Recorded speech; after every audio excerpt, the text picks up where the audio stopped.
مفتی وسیم دہلوی کے بیانات کے لیے مفتی صاحب کے official channel MWA Islamic channel کو سبسکرائب کریں۔ اللہ تبارک و تعالیٰ نے قرآن مجید میں اور آپ صلی اللہ علیہ وسلم نے احادیث مبارکہ میں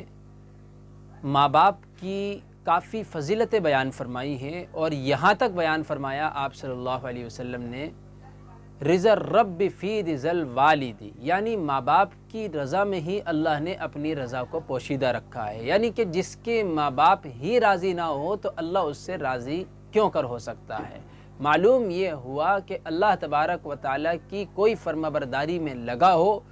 اور اس کا یہ عمل کمزور ہو کہ وہ ماں باپ کا نافرمان ہو، تو پھر اللہ تبارک و تعالیٰ کی جو وہ عبادت کرتا ہے، نیک اعمال میں لگا رہتا ہے، یہ اس کے کام آنے والے نہیں ہیں اس وقت تک جب تک کہ وہ ماں باپ کو بھی راضی نہ کر لے۔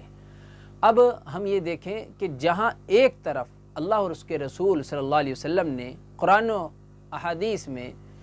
بہت سی فضیلتیں ماں باپ کے تعلق سے، والدین کے تعلق سے بیان فرمائی ہیں اور تاکید فرمائی ہے کہ ان کے ساتھ حسن سلوک کا معاملہ کیا جائے، وہیں اگر ہم دیکھیں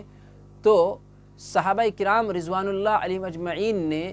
عملی طور پر آپ صلی اللہ علیہ وسلم کی حیات طیبہ میں اور آپ صلی اللہ علیہ وسلم کے جانے کے بعد بھی والدین کے ساتھ جو حسن سلوک کیا ہے، شاید ہی آج ہم اس کی مثال پیش کر سکیں۔ حضرات صحابہ کرام رضوان اللہ علیہم اجمعین آپ صلی اللہ علیہ وسلم کی تعلیمات اور ہدایات پر ایسے عمل کرنے والے تھے کہ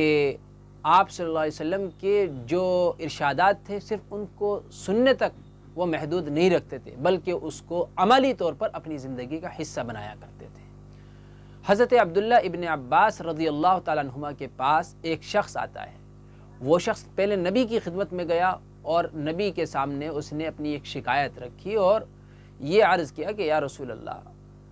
مجھ سے ایک گناہ ہو گیا ہے، اور وہ گناہ یہ ہے کہ میں نے ایک جگہ ایک عورت کو نکاح کا پیغام بھیجا، لیکن اس عورت نے میرے نکاح کے پیغام کو لینے سے انکار کیا اور ایک دوسرے شخص سے نکاح کے پیغام کو قبول کر لیا۔ مجھے غیرت آئی کہ اس نے میرے نکاح کے پیغام کو کیوں ٹھکرایا، تو میں نے اس غیرت میں آ کر اس کا قتل کر دیا۔ کیا اب میری بخشش ممکن ہے؟ کیا اب میری معافی ہو سکتی ہے؟ کیا میری توبہ اللہ قبول فرما سکتے ہیں؟ تو اس موقع پر نبی علیہ الصلاۃ والسلام نے اس شخص سے پوچھا، کیا تمہاری ماں زندہ ہے؟ تو وہ شخص کہنے لگا کہ نہیں، میری ماں تو زندہ نہیں ہے۔ تو آپ صلی اللہ علیہ وسلم نے فرمایا تو پھر تو جا، اللہ سے توبہ کر اور اللہ سے قریب کر دینے والے اعمال میں لگ جا، یعنی اللہ کا تقرب حاصل کر۔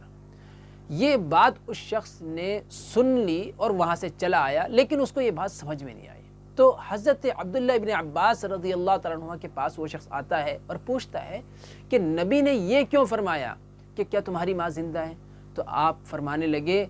کہ میں نہیں سمجھتا کہ ماں کے ساتھ سلوک سے، ماں کے ساتھ جو حسن سلوک ہم کرتے ہیں اس سے بڑھ کر بھی کوئی عمل ہو سکتا ہے جو ہمیں اللہ کے قریب کر دیں، یعنی ماں کے ساتھ حسن سلوک سے بڑھ کر اللہ کے قرب کا حاصل کرنے کا ذریعہ کوئی اور نہیں ہو سکتا ہے۔ تو اس لیے ہم ماں کے ساتھ حسن سلوک کے ساتھ پیش آئیں، ماں کے ساتھ اچھا برتاؤ کریں، تو واقعتاً بڑے سے بڑا گناہ بھی اللہ معاف فرما دیں گے، ہماری توبہ کو قبول فرما لیں گے، ہماری بخشش میں، ہماری مغفرت میں آسانی ہو جائے گی۔